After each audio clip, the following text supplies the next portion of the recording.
আসসালামু আলাইকুম। 2024 সালের জুলাই আন্দোলনের মধ্য দিয়ে বাংলাদেশের ছাত্র জনতা নিজের বুকের রক্তের বিনিময়ে যে নতুন বাংলাদেশের শুভ সূচনা করে গেছেন, সেই সকল বীর শহীদদের আত্মার প্রতি অটল শ্রদ্ধা। স্বৈরাচারদের গুলি, লাঠিসোঁটা, টিয়ারশেল, গুম, খুন, হত্যার সম্মুখে দাঁড়িয়ে বাংলাদেশের তরুণ প্রজন্ম যে সাহসিকতার ভূমিকা প্রদর্শন করে গেছেন, সেটা বিশ্বের বুকে নজির হয়ে থাকবে বহু বছর ধরে।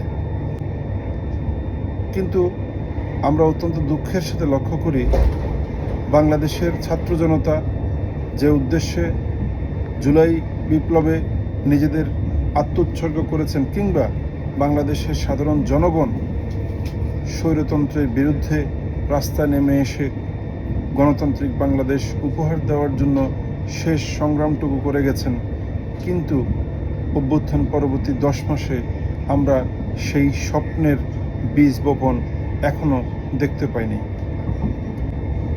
আমরা দেখেছি গত 10 মাসে জুলাই বিপ্লবকে কেন্দ্র করে বিভিন্ন দল কিংবা বিভিন্ন গোষ্ঠী প্রকৃত জুলাই যোদ্ধাদের পাশ কাটিয়ে নিজেদের স্বার্থসিদ্ধি হাসিলের জন্য উঠে পড়ে লেগেছেন।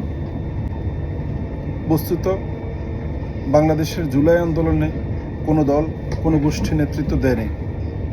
বাংলাদেশের জুলাই আন্দোলনের প্রকৃত নেতৃত্ব দিয়েছিলেন বাংলাদেশের সাধারণ জনগণ, যাদের কোনো স্বার্থ ছিল না, যাদের কোনো অসৎ উদ্দেশ্য ছিল না, যাদের কোনো ক্ষমতার মোহ ছিল না। ফ্যাসিবাদের পতন হওয়ার পরে এই নতুন বাংলাদেশে আমরা ক্ষমতার দ্বন্দ্ব, অর্থের প্রতিযোগিতা, রাজনৈতিক হানাহানি, দেশে অস্থিতিশীল পরিস্থিতি প্রতিনিয়তই দেখে যাচ্ছি। তাই আমরা মনে করি জুলাইয়ের যে প্রকৃত স্পিরিট, জুলাইয়ের যে প্রকৃত আদর্শ, সেই আদর্শকে সমুন্নত রেখে আগামীর বাংলাদেশ বিনির্মাণে সবাইকে জুলাইয়ের আদর্শে উদ্বুদ্ধ হতে হবে এবং সকল ধরনের অগণতান্ত্রিক শক্তি কিংবা ফ্যাসিবাদের উত্থানকে সমূলে উদ্ঘাটন করতে হবে। কেননা জুলাই হচ্ছে একটি প্রতিবাদের নাম, জুলাই হচ্ছে একটি সংগ্রামের প্রতীক, জুলাই হচ্ছে নতুন গণতান্ত্রিক বাংলাদেশের শুভ সূচনার মাস।